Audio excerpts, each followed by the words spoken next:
Yo, what is up folks, MTG here with green-white tokens in Explorer and Pioneer. Some old classics, some new cards too, trying a bit of everything. There's some tokens decks doing like reasonably well recently, and I was like, let me have a mess around. And so here we are with green-white, and I'm just going to go through bit by bit. So starting at the bottom, we've got 4 Elvish Mystic, 4 Land of our Elves. We're accelerating out, we've got some really powerful 3-mana enchantments that we're trying to accelerate into. Basically, ideally, we get to play one of these on turn 2. That's the plan. And then these help us get there. Also, accelerate us towards our 4s and 5s, of course. There aren't really many token cards you want to play at 1. You could play something like Trabin Inspector here. Going this route is good and accelerating you towards your later stuff. Cool. At 2, so, Voice Resurgence. One of my most played cards at the minute. Green-white for a 2-2. Whenever an opponent casts a spell during your turn, or when it dies, you get a green-white elemental with power and toughness equals number of creatures you control. Really good versus any kind of control decks, any kind of flash decks. There's a bunch of those going around right at the moment. But then also just trades off, it makes a token, and the tokens get huge. Obviously, we're playing to the board with loads of creatures, tokens, we're trying to go wide, and so the elementals get really big, and you can stack up a good number of them.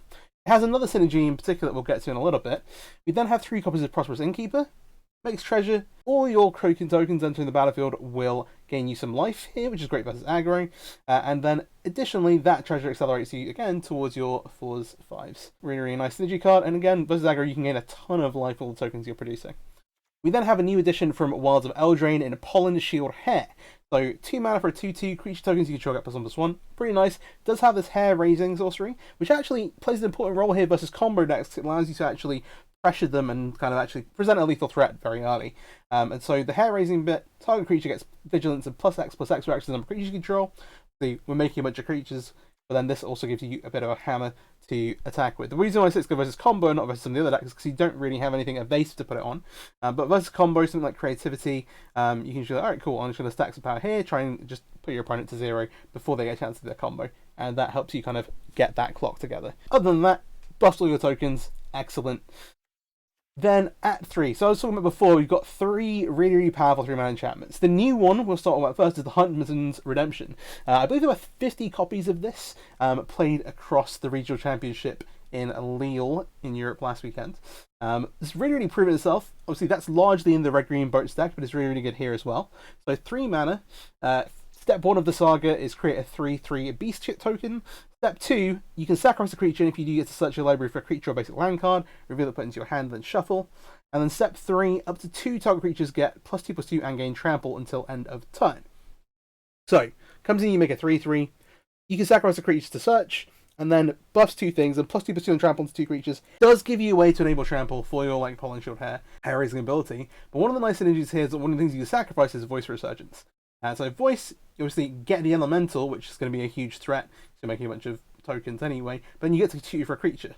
And kind of move, when we get to the 4s, we're going to basically be tutoring for a Mondrak or a Dominus almost all the time. Or you can even start spinning wheels and go tutor more copies of Voice Resurgence. There's a matchups where it's particularly good. Big fan. An old classic, on the other hand, with History of Benalia. 1 white, another saga. Step 1, make a knight. Step 2, make a knight. Step 3, buff your knights. It's the only like knight card in the deck, but it's obviously like synergizes with itself. Puts a bunch of power into play, buffs the power, a bunch of tokens. Also synergizes quite nicely with some of the other stuff, including a particular sideboard card as a 3-mana enchantment. And so yeah, we kind of angled our mana base to be able to go turn 1 elf and then turn 2 one of either Huntsmaster's Redemption, History of Benalia, or the third thing we have here is Wedding Announcement. 2 and a white enchantment. Has seen a bunch of sideboard play, but really here we're leveraging it as a main deck card. At the beginning of your end step, put an invitation counter on Wedding Announcement. Then if you attack with 2 or more creatures, draw a card. Otherwise, make a 1/1. And so we're making tokens here, we're drawing cards here, and then if Wedding Announcement has 3 or more invitation counters on it, transform it, and that becomes a anthem that then buffs all your creatures. Obviously, again, going wide, tokens, we're going to have a bunch of stuff to buff. Sweet. 3 really powerful enchantments. At 4, as I mentioned already, one of the things we can tutor off of Huntsman's Redemption is Mondrak Glory Dominus. Obviously from Phyrexia, 2 white for a 4/4 legendary creature. If 1 or more tokens would be created under your control, twice that many tokens are created instead. And so getting one of these to play early, either through Elvish Mystic, or even then you can if you go turn 1 Mystic, turn 2 Redemption, you can then go and make it on turn 3. Obviously that way you're like sacrificing the beast here to actually go tutor it. But hey, Getting it out early will then double all your other tokens. Obviously, Benalia makes 2 tokens. 100 damage makes 2 tokens. Voice, especially if they're casting spells on your turn, is going to make a pile of tokens. Really, really, really strong. Also, there's another royalty here, 1 and then Phyrexia and White, so you can pay 4 life for that if you just want to pay the 1 mana, but sacrifice 2 other artifacts and or creatures and put an indestructible counter on it. Does mean that you can kind of have some protection versus rats, which is actually really, really important. So, super handy there. I have 3 copies of the Wandering Emperor, staple the format, but obviously makes a bunch of tokens as well as all the other stuff. 2 white and white, comes in on 3 loyalty, and does have flash, +1 counter on a creature, gains first strike, -1 make a 2/2 white samurai token with vigilance, and -2 exile target tapped creature, you gain a couple of life. Gives you a really nice edge versus aggro decks, but obviously synergizes all the other token stuff going on in the deck. And -1, the +1 to kind of give us a bit of a combat trick as well. Both really, really useful, just repetitive output of tokens, and then also obviously all the utility. It's really, really good. Not much else to say. And the last thing, another Wilds of Eldraine card, is Virtue of Loyalty. 3 white enchantment. At the beginning of your end step, put a +1 counter on each creature you control, untap those creatures. It gives them like pseudo vigilance as well as buffing them. It also happens on your end step, which means the turn you play, you get the effect. You don't have to wait till your upkeep or something like that. You immediately will get the effect, be able to attack with all your creatures that turn, put counters on them, and then untap them. It gives them kind of pseudo vigilance, lets you attack and block.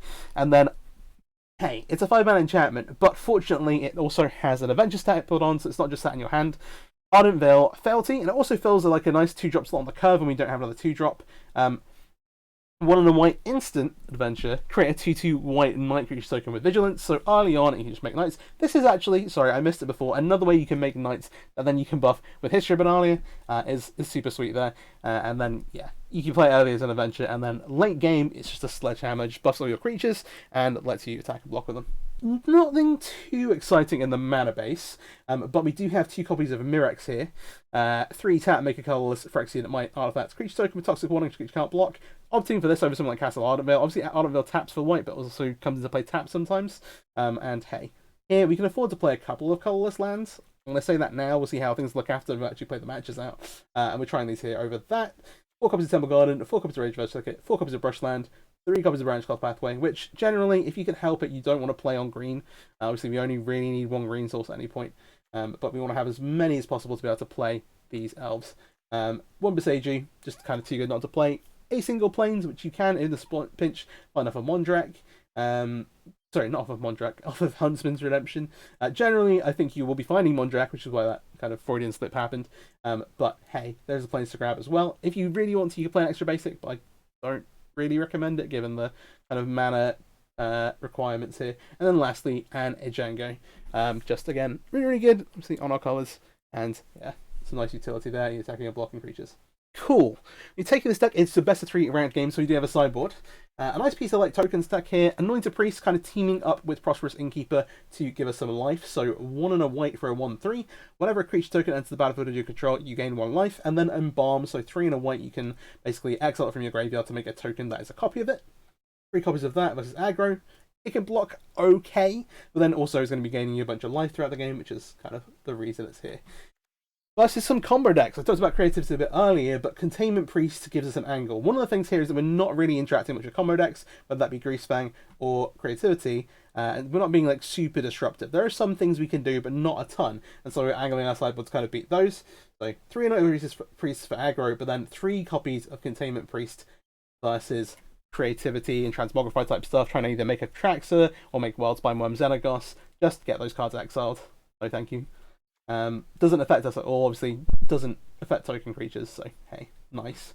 1 extra copy of Anointed Possession, basically versus like control mid-range decks, a Mondrak that they can't really interact with very well. A nice one there, will then make all your other kind of token cards even better.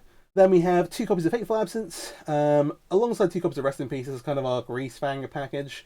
Gives you some interaction. Obviously, the Fateful Absences could come in elsewhere. It's a bit of a catch-all. Destroy target creature, Planeswalker, its controller gets a clue. 2 copies of Rest in Peace versus Greasefang versus other graveyard decks. Nice. Versus Lotus Field, either the blue-white Lotus Field deck or the more combo variant, which really, to be honest, isn't that popular. But Damping Sphere here, great there, and also versus like blue-red things trying to like do like Phoenix things, Sting of the Ice, that type of thing. And lastly, 2 copies of Archangel Elspeth, which come along and alongside the Anointed Possession versus control decks. It makes tokens, cool, awesome, classic Elspeth thing. It also buffs your creatures, but it also has this -6 ability. And so you can play it on 4, tick it up immediately to 5, you're making tokens, cool, that's what the deck's trying to do. But if you get to -6, you get to return all non-land permanents of mana value 3 or less from your graveyard to the battlefield, which includes all of these sagas, which is super, super sweet. So a nice little synergy we're playing there in the sideboard as well.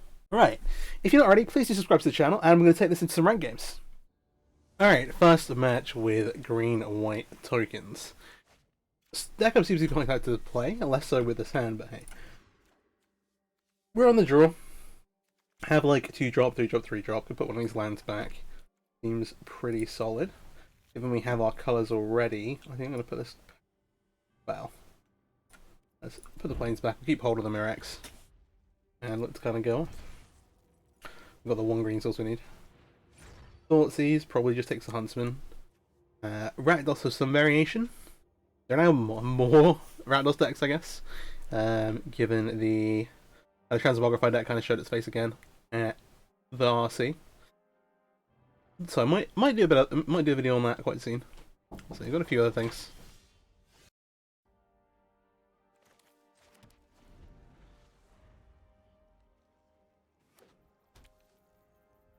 Yeah.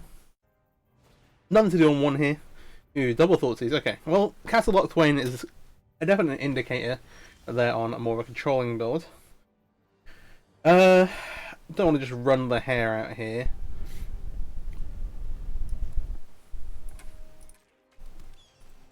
Just gonna make land our elf.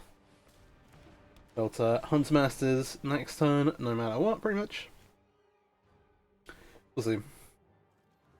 I'll actually do some work here. What might happen if we draw another land for sure, we're gonna maybe sacrifice the land our elf and search for a creature.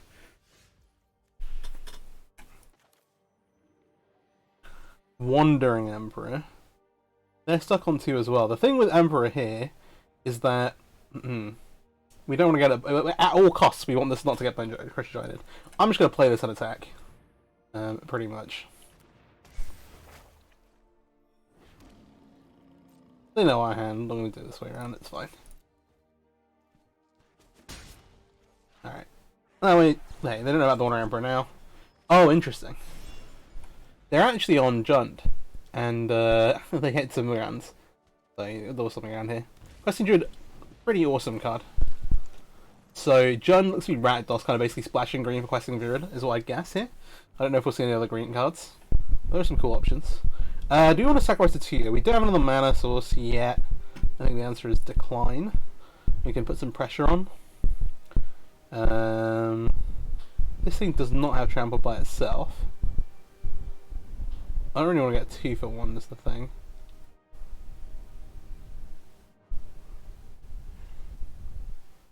What if they just fatal push? I'm just going to move to combat. We'll attack with this, see what happens. Against such shenanigans, the Question Druid gets bigger. It's like a Quirion Dryad. It gets bigger when you cast a non-green spell. It just makes it kind of an ideal card to splash. Traditionally, you play it in a deck with a bunch of blue cantrips. I've actually not played with it yet, I don't think. At least, I've not posted a video with it yet. So, that's another one we might have a look at. Definitely some Ataka red decks. Or even bigger Ataka decks. Yeah, cool. So, Fatal Push is a good reason for us not to just try and either Pollen Shield buff this or the other way around. That's going to die, that's okay, I think. Sure. I'm just going to make History. That means we'll still have 2 things to attack with the Huntsmaster's Redemption. But then also, we can kind of go wide a little bit. And while the Trample is active here, it can take some advantage of the Pollen Shield here. So yeah, it looks to be fairly, like, well, good black cards. Question Druid. There's a Fable. Not exactly surprising. This does grow quite big though. Double Wandering Emperor, interesting. Well, we'll buff these 2. I think the best way to do this... do you want to cast the Wandering Emperor though here? Probably better than us going like... I like actually threatening lots of damage. I'm going to cast this here. Make sure it'll survive. And we'll do this. I'll buff a token.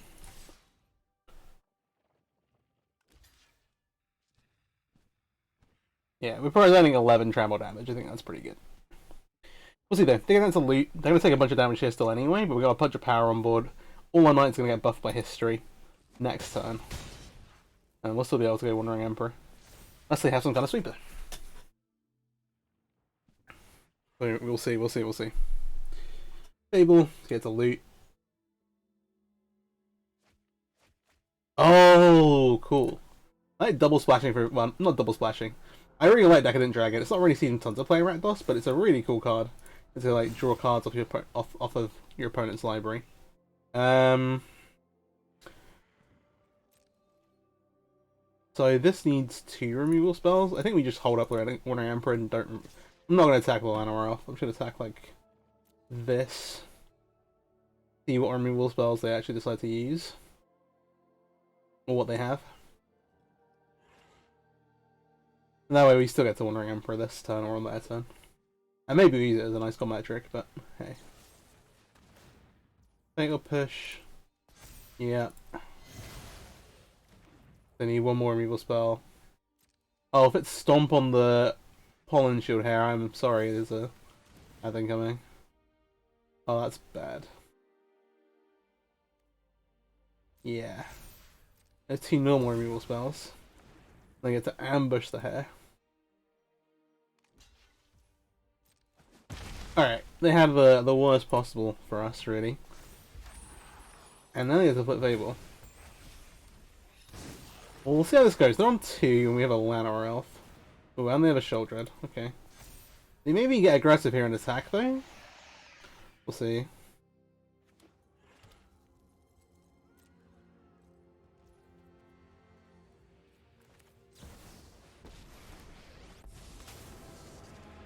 We'll make it easy.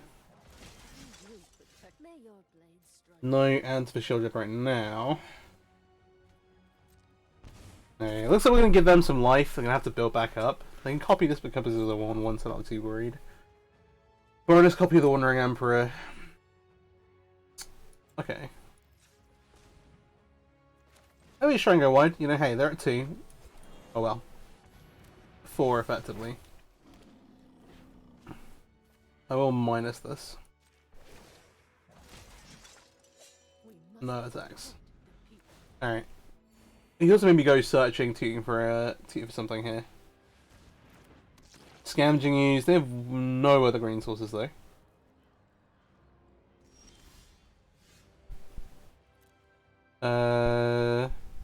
And nothing here.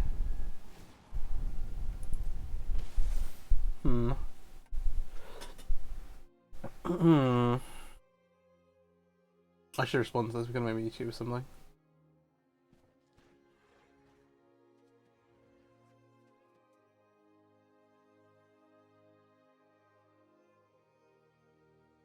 What's the play from their side? They're going to get a couple of life off scavenging use. Yeah, they took a Mondrak off of this.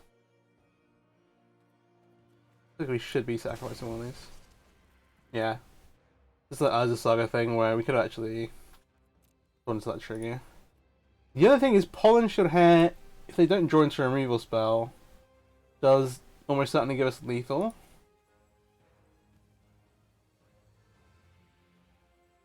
I'll take a risk on it, I think, actually. I'm gonna drop this to the floor. I'll hold up Wandering Emperor. Keep watch for intruders.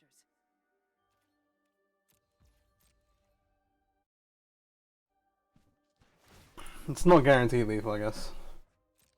Extra scavenging use. Double the scavenging. Okay. We got a 6. Guaranteed lethal is not quite accurate. I have a couple of shots at it. Maybe going to get Mondrak is actually just better. You could go on Mondrak and then later on done this, because the game's going to go a bit longer than we had hoped. For sure. 1, 2. The castle activation. No.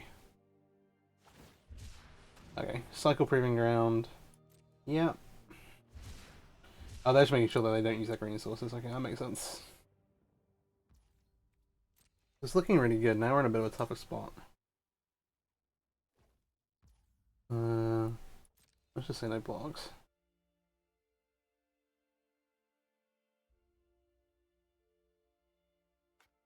Yeah.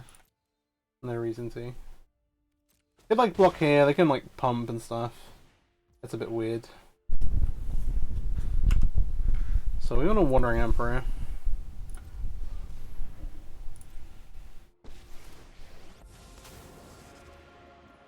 And we got a minus here. You'll be safe.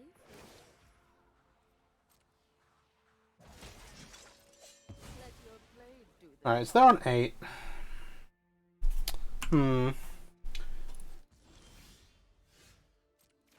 Draw. Yeah, Eldritch isn't exactly what we wanted. 2 of these. I think we just kind of swing for the fences though. I think that's the plan. How do you maximize damage? You want green and then one of the white. You can also play a Lana or Elf.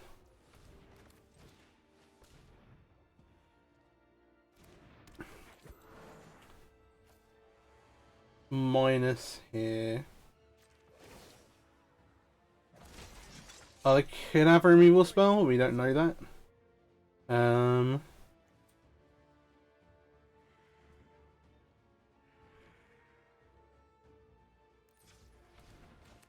do that. Don't do that. I don't think I can play on a removal spell. Either way, I want to put it onto one of the trample guys. The 5/5 versus the 4/4 is going to make a huge difference. Let's do this. You cast this. So, one of these gets eaten by Scavenging Ooze, one of these gets eaten by the Pressing Druid. One of these gets eaten by something the Reflection copies. 3, and then...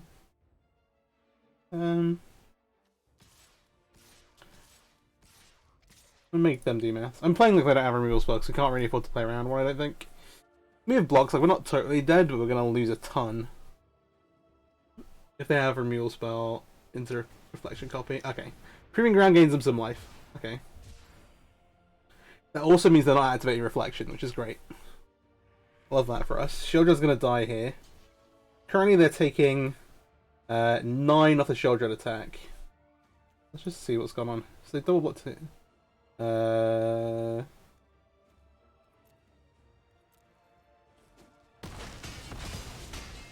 Alright, cool. Nice. Yeah, if they go, like, I guess if the Reflection copy, they're not going to get to block with the Reflection, but they still get to block some stuff. I guess if they don't have a removal spell for the 14/14 with Trample, they just die, which is fair enough. Okay, so versus Rakdos, we want some more grindy cards. More resilient threats. I want to bring in the Ascension, the 2 Elspeths. I'm not really about any of these other cards. And then, like, in terms of interaction we have, we don't really have to interact with any of their creatures. We're not kind of leaning in that direction anyway. Like, what is particularly bad here? The answer is not really many of our cards. The Wandering Emperor is actually really awkward. I think I'm going to trim here. It feels really weird, but it's very, very bad versus Bone Crusher Giant and some of the cards that I'm worried that they have. Like, trying to, like, get your Wandering Emperor into play and not just get it blown up is actually tricky, even though if it's, like, still kind of a 2-for-1. 3, 6, and 2 with the Lana Realms.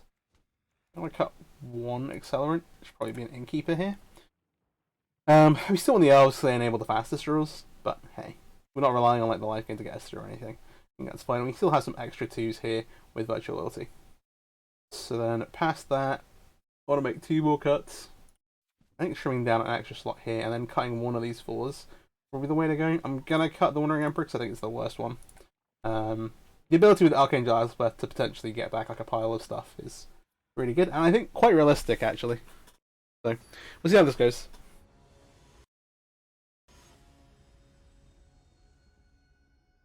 Bit of unknown territory in terms of how I want to actually sideboard with this deck. Would be great if we had a land. Classic. Keep 6. They're on the play. I think we have to put. I think if you put the shield back. Sorry. Shield hair back. Keep the elf. Like in theory, could more land, but given we have the yeah, sure. We'll save all this out a little bit. We did draw another shield here, which hey, will be useful later, but yeah. Maybe this is actually a game where this isn't that great, but cutting, we don't want to cut like all our twos. Because getting our turn 1 play, like Fatal Push is still bad. Hey, they're going to go for the throw here, not as bad. And we get to Innkeeper, which will then put us in a good place to use a Virtue. I expect next turn we'll play a Wedding Announcement, and then we'll start doing some other stuff. Should hopefully be good times. Table, yeah.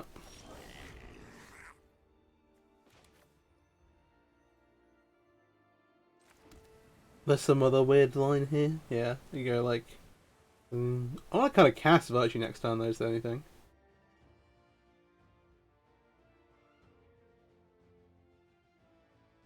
Getting these out of our hands so they can't be thought seized is also pretty good. I kind of like... I did hate this like 2 seconds ago, but I'm going to do it now.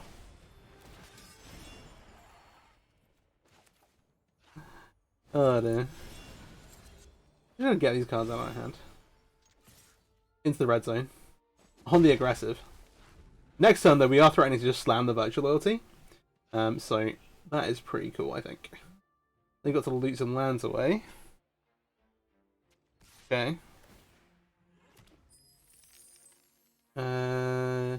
Given everything, I think I'm fine leaving the Goblin alive. He should be bigger. He's a little careful about this Fable flipping, so we don't have a great answer. But hey. Alright. The Ballista deals enchantments really well, which is annoying. It makes this Virtue a little bit worse. Could still just slam it. Oh, we could slam Pollen Hair Wedding Announcement instead. They have a good block here though. If they have like removal spells, then this looks really, really bad.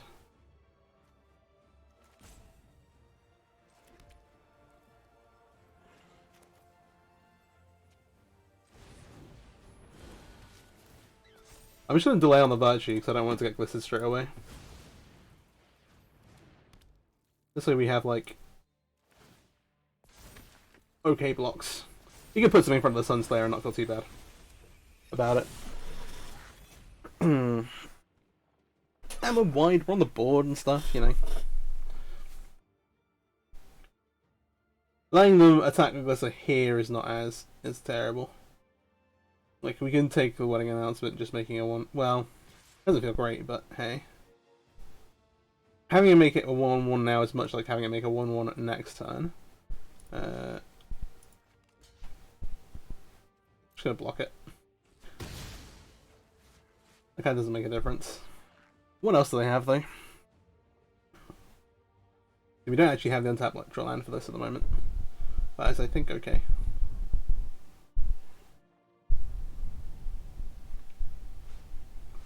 It's a bit of a test. I'm looking twice. Voice is almost ideal. Not ideal. It makes a big it makes a big creature when it dies, which feels pretty good. So this attacks and trades the Goblin. I'm not super happy about that.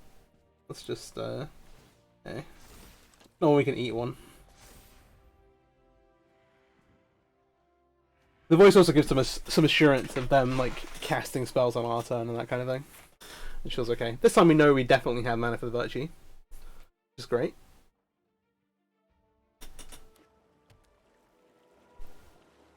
Attack Anuma. They do have all the fancy arts. I do love that.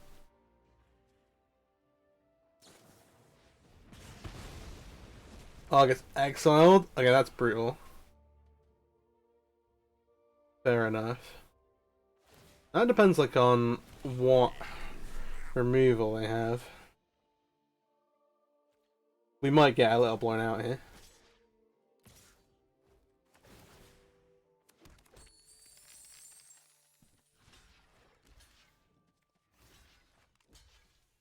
I'll give him a load of treasure. Okay, they didn't have. If they had a removal spell for the pollen should have had that, we were going to be in a tough spot. But yeah, they do have a ton of mana and 3 cards in hand. And so we are far from out of the woods. Okay.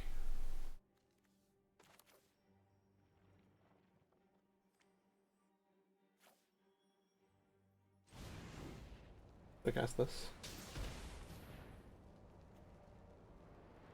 I kind of want the 1/1 rather than the card at the moment. Just given the way the board is.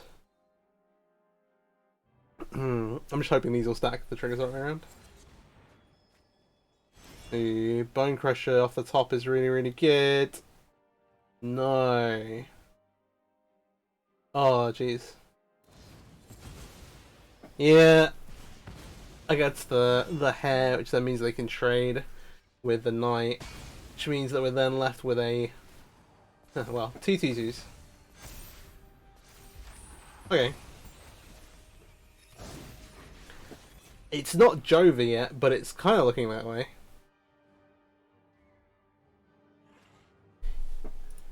Mulligan hurt us a bit.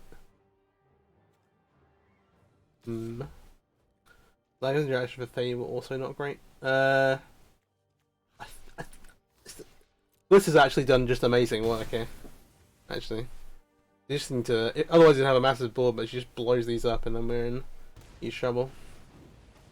So, Equestrian Druid. Are they gonna make the Bone Crusher? Yeah. Okay. A toughen up. Well, the deck is looking remarkably fair at the moment.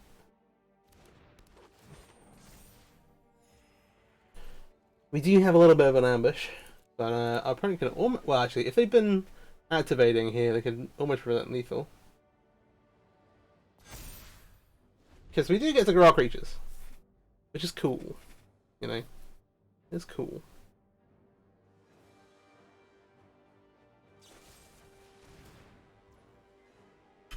Removal spell for the Innkeeper.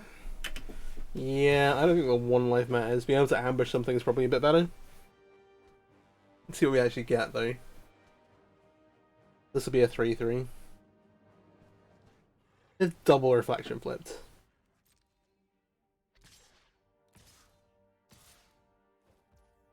You can make 2 trades?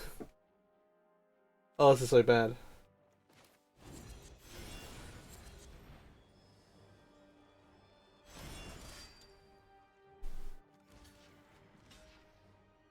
I think we actually let that connect. Yeah, we're sorry that if they just add it. They can end step double reflection now, but we're kind of going that way anyway. Ah, yeah, that does. Yeah, first strike means they get to clear that up. Alright, I'm not going to show Elspeth. Let's just go to game 3. Okay, that looked a lot worse. We'll take the mulligan. We did get just annihilated by Glister. I don't really think Fateful Absence is good here. But Glister in particular is bad. If we had a maybe just bring one around, put it back in.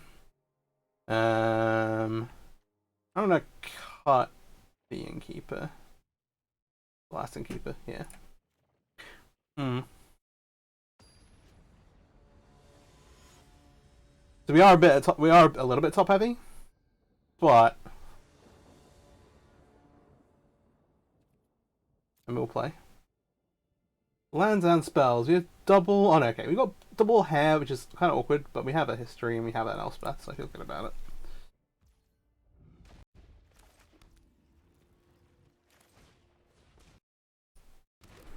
Okay. So they lead with Copperline Gorge. I was gonna say they are playing Torture Tower, which is also just excellent versus his voice being rolled in the spell matchup.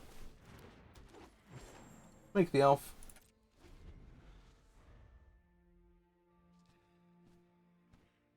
Yeah, they are playing Bone Crusher.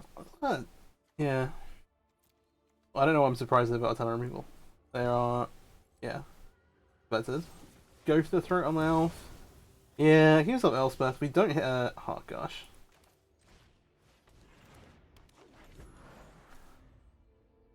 We did keep a 2-land hand, but like, can't really mulligan this.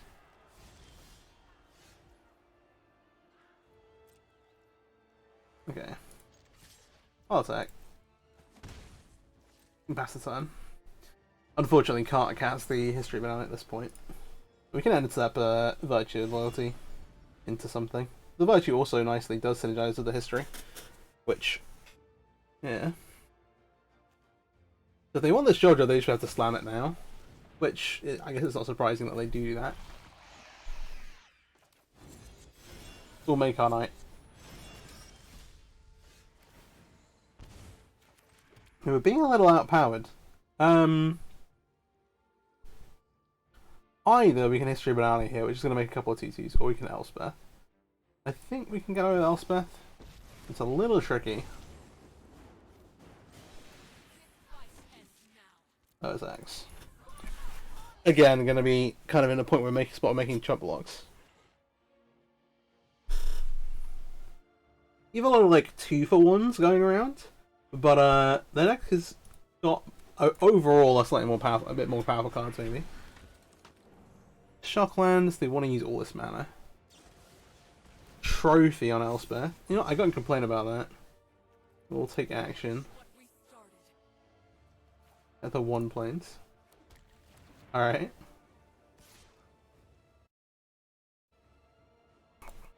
This time I think we say no blocks, just keep our board here.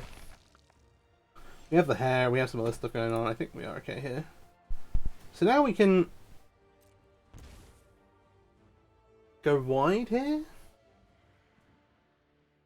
And then play into these. We have Virtue to drop next turn. Obviously we know this isn't going to get taken. I think we do this. Like, hey, here's a History of Benalia. Here's an elf. We'll buff the lifelink token here. I think they maybe have a fatal push. I'm not gonna look to get our card ambushed. We got a bunch of life back. That feels pretty good. And now this Virtue is gonna start growing a bigger board and be more impactful. In theory. If this is a massacre for 2, I will cry.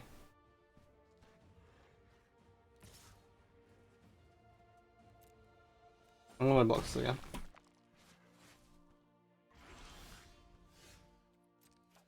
Draw.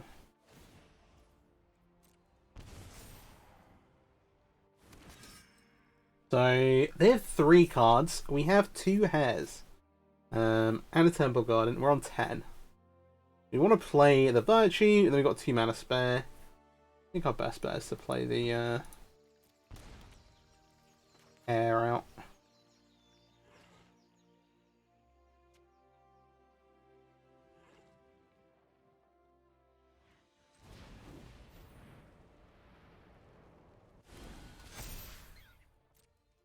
There's a lot of potential ambushing. I'm kind of risking that. They're 3 cards. We'll see what they are. The removal spell for the hair means that they can do some stuff.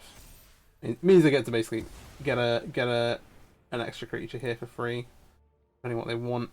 It looks like they maybe have another removal spell.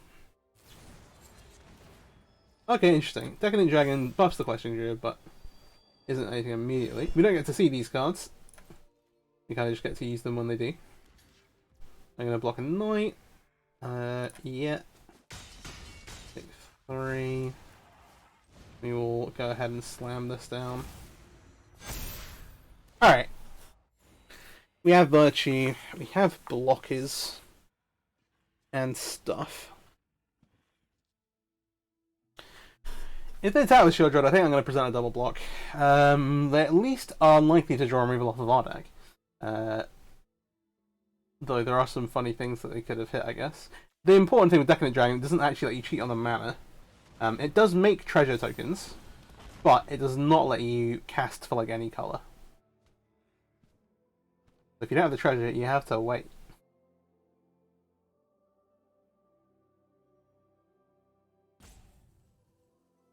Let's see. Now what?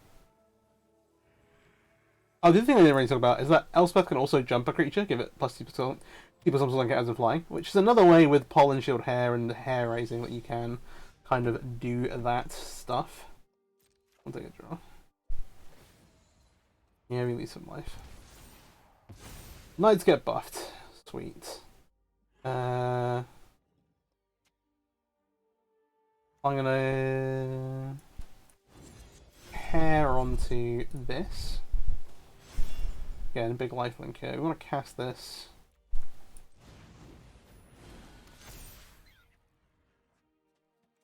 Got a combat. Attack with these three.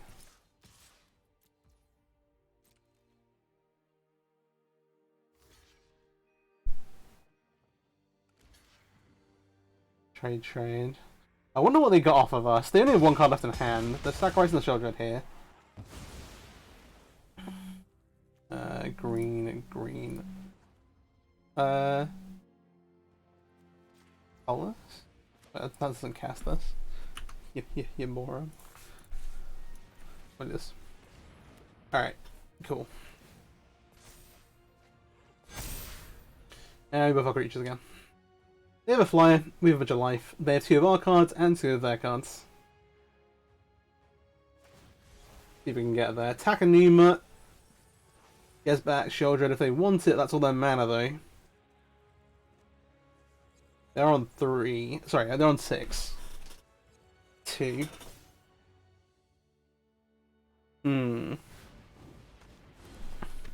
Pressing Druid. I guess they like make. Oh, they got a 2-mana removal spell. Okay, that's a nice one to lead with. Let's make Voice Resurgence. All the cards you cast on my turn will get me stuff. Alright, Fatal Push there. Trigger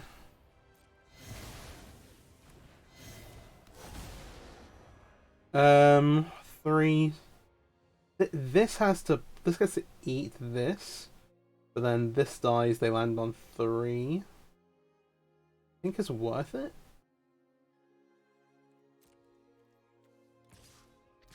I think forcing the block is good. Letting this grow again seems bad. We lose the part. We lose the hair, but sure. They let us keep the hair instead of the elf. I'm gonna shock this so we can activate Mirex before the Virtue triggers, and then yeah, we get to draw a card. Oh, we finally get a Mondrak. Nice. Haven't played with that yet. And we have voice here too. So if they have a Wrath, like hopefully get something off of voice still anyway. They still have our cards. Which again, they can't really... Well, I mean, actually... What are we playing that's green? I assume that if they had green spells from us, they could cast it, it doesn't say. Alright, we get there. Nice. Alright, I will see you in the next match. Alright, second match. Nice win there versus Rad. Well, sorry, not versus Rad, versus Junt. Man, I like the dragons, I like the dryads. Dread. Questing Druid. There we go. Keep on hand. We haven't actually played with Mondrak yet. We've had it at Thoughtseize a couple of times. Could be interesting. Okay, looks to be Boros Hogak, Boros Convoke. We'll leave with our elf. It's an interesting one, a bit of a test. See how fast their draw is. If they have Demolition into Convoker here, we might be a little too far behind. We do have the Wandering Emperor, which will catch us back up a bit. We have lands and stuff. No blocks here, but okay, not too bad. They still probably have Flash Creature here. I'm gonna play them Seiju now because if we play the Mirex next turn, it taps for white. Means that we can get a Mondrak down. Okay. Well, we've not got like turn do incredible stuff. There is the Resolute Reinforcements. Kind of as expected. And yeah, we got our 1/1. Cool. Let's see.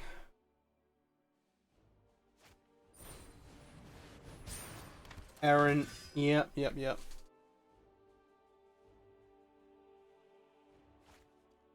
this deck did pretty well. This is pretty consistent now that Eliminates Recruiter gets played over the Evolve. Not Evolve. Gosh. The card you put on top. The old like +2/+1 and fly +2/+1 to your team. Mutate.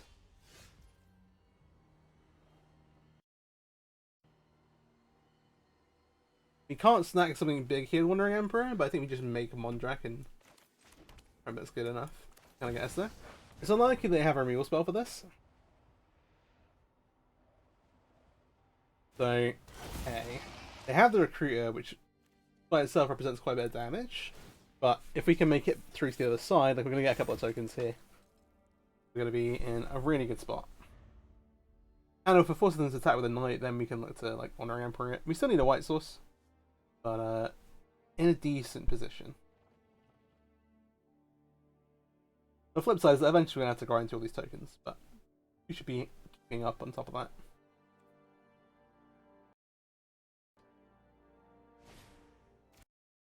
So we had one pretty grindy kind of mid-range deck, and now something on the complete other end of the spectrum. Super fast aggro. But for now, we appear to have stalled them. So they've literally not actually spent any mana this turn yet. Okay, locks it on. I'm going to opt to put Count on the Knight as well. So we could exile the Knight here. The Wandering Emperor. This Wandering out is going to flip soon. Probably do you want it to make tokens and not draw us cards? Not that we really want to attack right now. Be a little worried about like flying stuff, but hey. Oh, and they are playing Leosaur and pretty interesting. White source.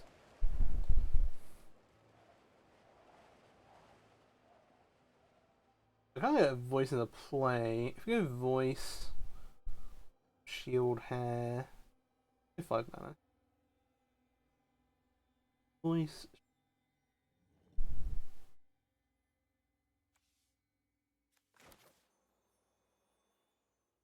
I think this is better than using the Empress right at this moment. No attack and step. We get another 1/1 and then give like basically a double buff to all our tokens. They still have the recruiter. Okay, the recruiter's gonna come down. Are they in? Do they have any interest in making attacks though? Let's have everything. Okay, cool. Nothing before blocks. This wants to eat something. 3 power. Voice I don't mind trading off. Get in front. Recruiter. You want to go 2 things in front of the Loxodon. 2 things in front of the Knight Errant. Lana Elf I don't mind trading off. You can put here. Or just keep a 3. I just get the creatures. 2, 1, 2, 1, 2. Just leaves them with an Ornithopter. Right?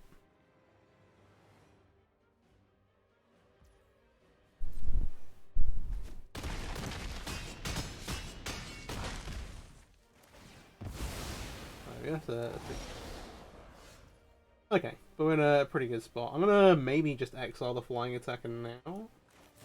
That's actually wise. It's the only way we. The only thing we lose to. You're just gonna exile this, and then yeah, we've got too much stuff going on. Right, games 2 and 3. So I quite like the Anointed Priest plan. It's not as good as here versus something like Mono Red, just because the deck's just going super wide. This makes life think soldiers. This like. Unfortunately, the cards that are invoking the Containment thing, like the Fateful Absences, aren't really relevant here. They're making some big 4/4s, but maybe. I think we want to cut. In general, we want to be like a little bit less clunky, so you might cut like a Virtue, you might cut a Mondrak. I don't really think I want to bring any of these in. Second Virtue.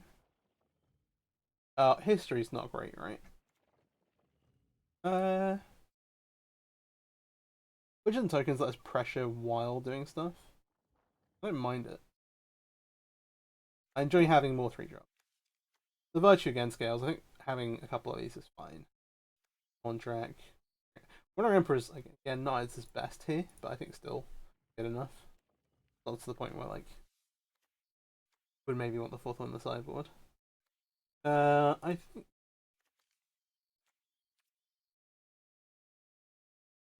one Virtue. Again, we can tutor for Mondrak, so it's not that bad to be cutting one. I think let's do this. We'll see how good the priests actually are. I don't want to cut the things that actually produce tokens. Okay. Keep this. Again, like, voice is like trading here, really. It's like trading and then giving us a big threat to play. But to block the actual big creatures with. I'm less happy at drawing the second one, but like it's still fine.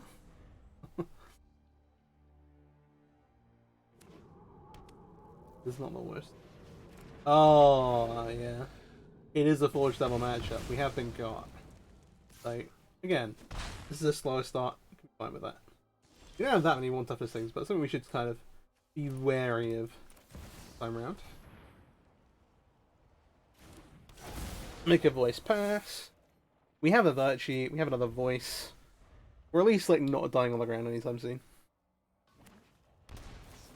Again, the whole kind of idea is that the token's going to be huge. Yeah, they want to main phase these. If they play them on our turn, we get tokens, which is great for us, but not great for them. And they do get to convoke out. Okay, fair enough. So, looking worse already. I'll play the Brushland. There's like a slim chance we get to Besage and Ornithopter. They're unlikely to have many basics. And then I think we just want to go... make a voice. Make an elf. No attacks. Happy to take 4 here and then like trade the voices off for some creatures. If they have a recruiter, then like we're taking quite a bit of damage. But oh, I don't like a Shockland. What was the Shockland doing? What are you doing with that?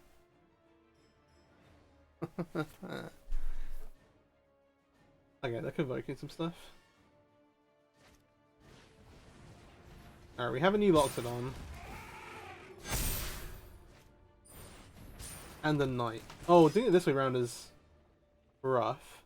It still hit some stuff, but it's only one creature that can convoke off with a Knight. So they're looking for Ornithopter, basically. They might hit some of the 1-drops. Yeah, they hit a Forged Devil, which is going to get the Elf. Actually, it's going to get the Elf unless we slam Virtue, but I don't think we can slam Virtue anymore. 3, 5, 6. Wait. 1, 2, 3, 4, 5, 6, 7.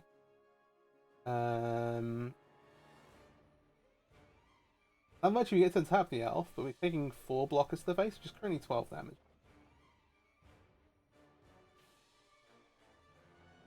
To get better than that, though.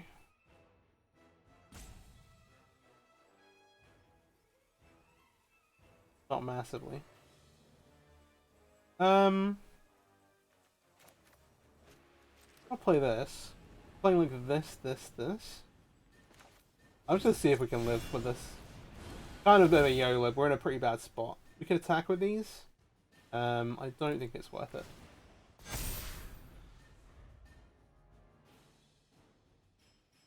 We're not absolutely forced to, but we are almost forced to block the big creatures too.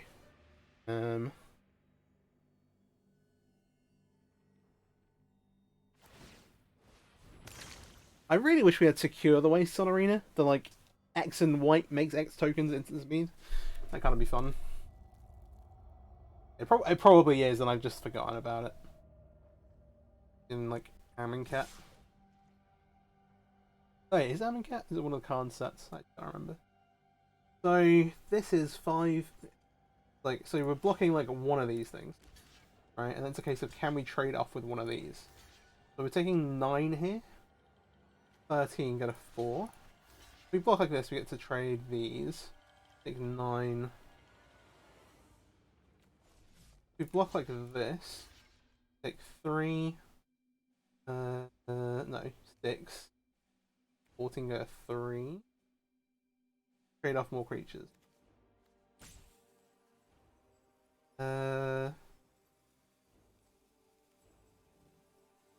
Sure.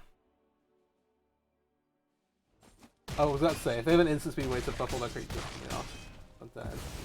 But I think reducing the board is better. It does mean if they have any flies, we're going to be a pretty bad spot, but heck. Alright. Forged Devil, fortunately. Oh, if they've got double Forged, if they have double Forged Devil, I will cry. Okay, no. Oh, Wandering Emperor is so close to being good. Is that better than going 1, 2? Is it better than going this?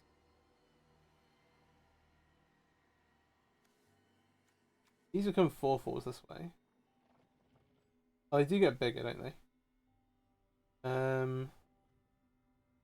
Yeah, I think trying to do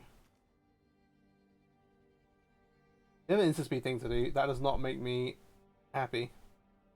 What have they got? What is their card gonna be?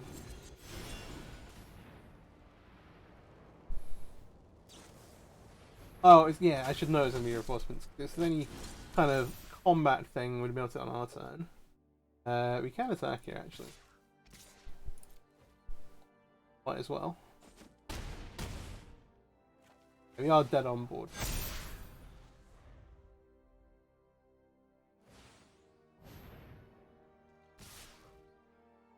Yeah, I don't think there's a way around that. Like, we get to go make these blocks. And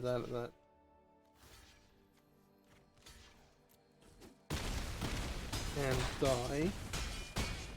Yeah, blocking a slightly smaller, like a bigger creature the turn before would not have helped us.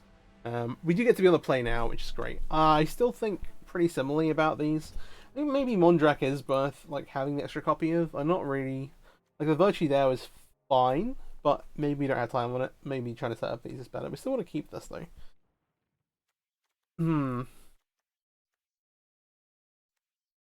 This might be one of the wedding announcements too slow.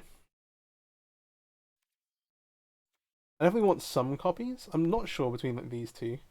This is making 1/1s. These at least are bigger than our creatures and give us like a way to like attack with vigilance and stuff. And they grow, so okay. I think that's the cut for that. And then past that.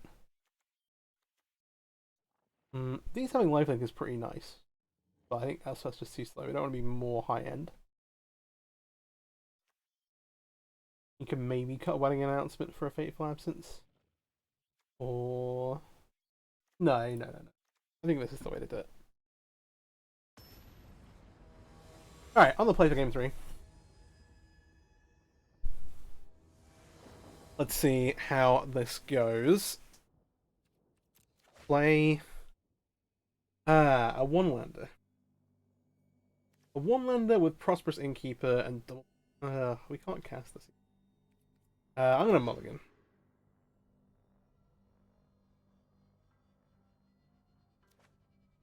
Okay, this looks solid.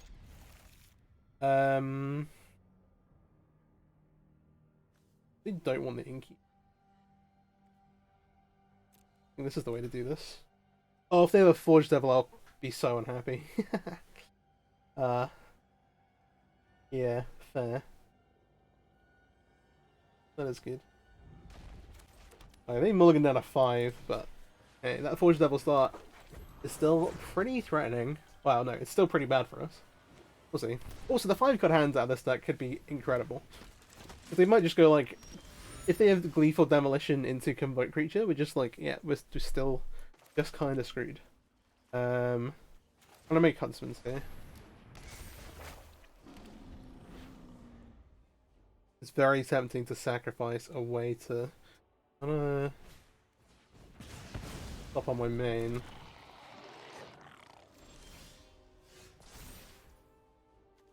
So here, resolve this, sacrifice this. I get Mondrak. This is like an Urza Saga thing where we're floating mana with it. Kind of cool. We'll make white here. Cast it.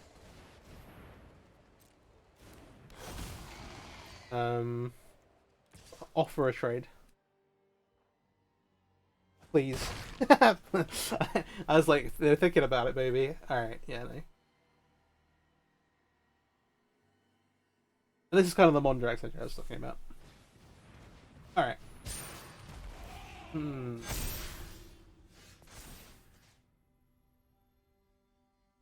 Unfortunately, this lets them find a Sacred Foundry, but otherwise that'd be.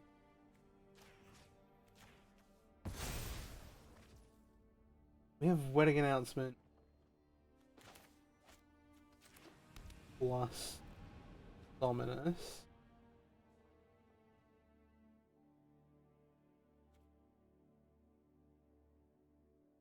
If I attack with both, it's the thing is that if I attack with both of these here, then we can get clocked back either way. Anyway, even if they have like a really good, I'm gonna attack with this. 'Cause I don't want to block with it.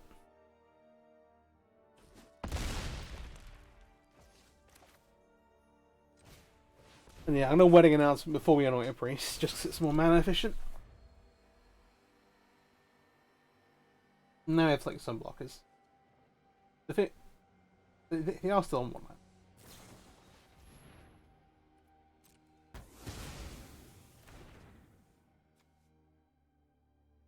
Wait.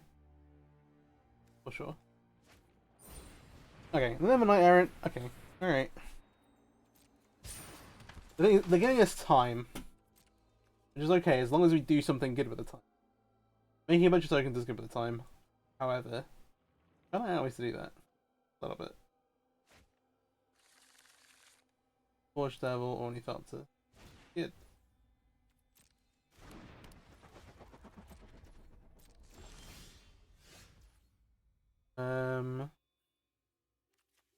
This creature token.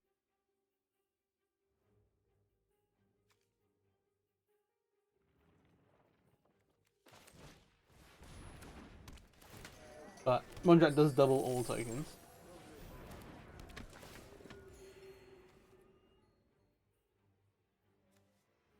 And make it indestructible. What would we be trading? 1, 2.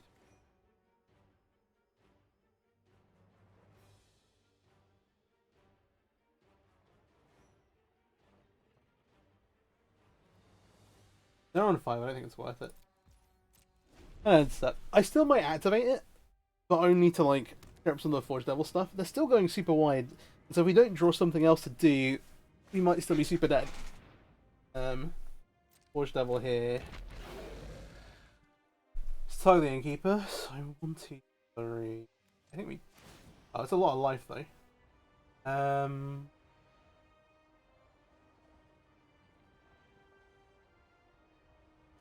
We have a backup one. I think that's fine. We have a spare copy. I think doing that would be egregious. They're drawing out of it as well. They've got to use most of their cards. That's the problem. If you get flooded... No way around it. Not that we're flooded. We've drawn 4 lands. That's, like, expected. But if you're kind of land screwed, eventually, if you give enough time, you eventually draw the lands and you've got a bunch of spells in your hand to cast. So... Hey.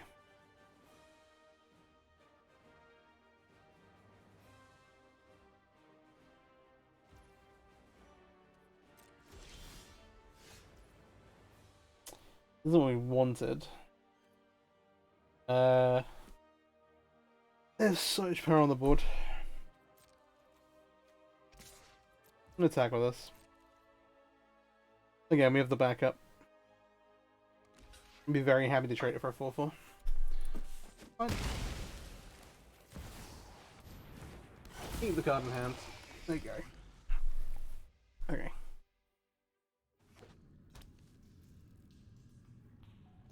There's one of those situations where, okay, demolition. Yeah. We're eventually just losing to an Immodane's Recruiter unless we start doing something good.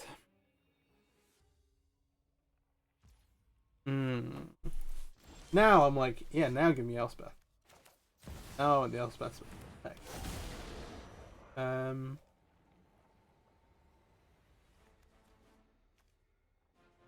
I don't want to sacrifice it. If we draw another one, we would do.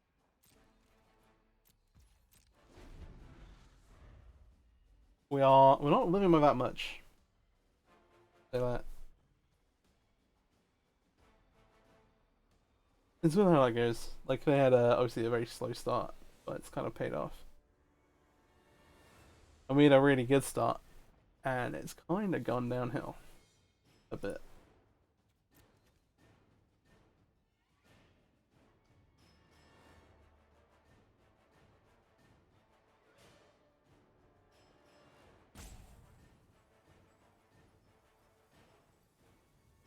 Are they thinking if I slam Immodanes, do I win? The answer could be yes. The answer is probably that you in the following turn, though.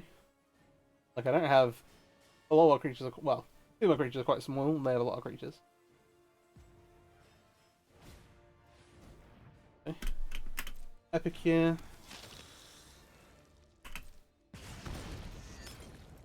Yep.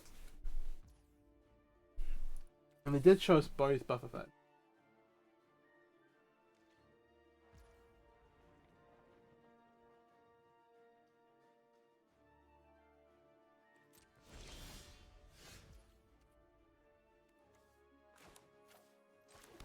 Okay, Wandering Emperor is interesting. I'm not going to play it now. Big go. I want to keep the blood token alive. Maybe now they have demo.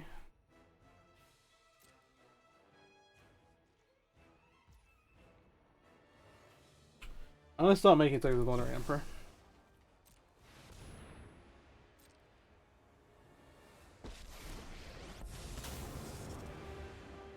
I've learned much during my travels. Let me show you. May your blade strike true.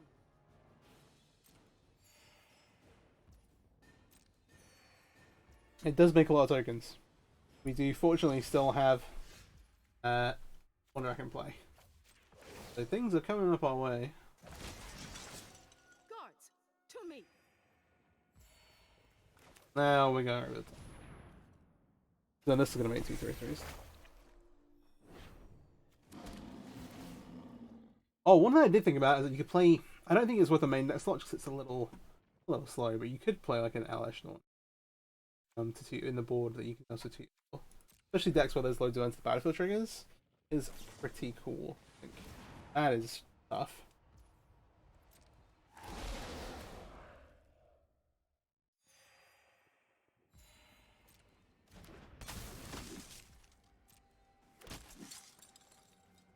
Okay, what are they gonna have?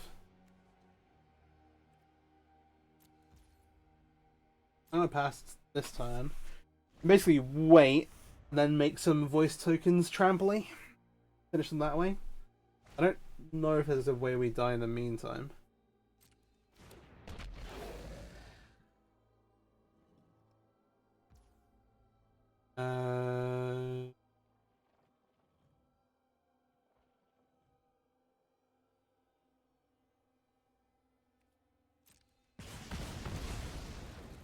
Get a 7.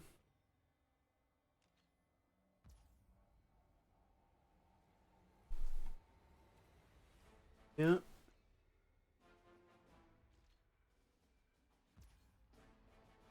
Yeah. Oh, history's interesting. I think I'm gonna sacrifice the board.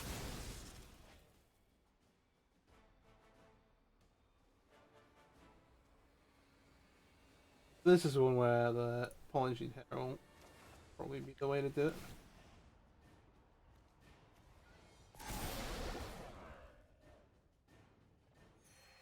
I mean, these are well protected.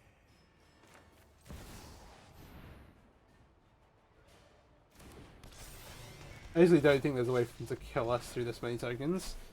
And we're going to finish things off with the Huntsmaster's Revenge anyway. Awesome! Nice. 2 wins. Well, I'll see you in the post-game. Alright. Here in the post-game wrap-up. Mondrak really took over there at the end. I'm glad we actually get to see it in play. You can see how wild it gets with voice, history, redemption, emperor. Doubling all the tokens is really, really powerful. Okay. That's the way we managed to get back in there. And pretty cool, pretty cool. Over the whole, the deck's really, really sweet.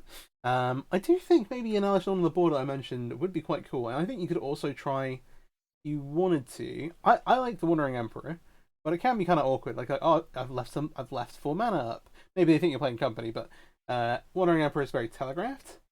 I don't know how much faith I have in it, but you could try Archangel Elspeth main, and then obviously it plays really well with all the sagas. Pretty cool. Pretty cool, pretty cool. There are some polarizing matchups. Like, we didn't play against any combo decks.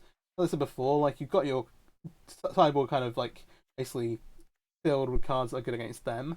Where otherwise, game one, you're pretty tough spot. Like again, you can clock people with the hair raising like buffs on your creatures. There are some other ways. Like Huntsmaster Redemption is a really great way. Same with History of Benalia. That night turn at the bottom of that, you get to put a bunch of damage into play.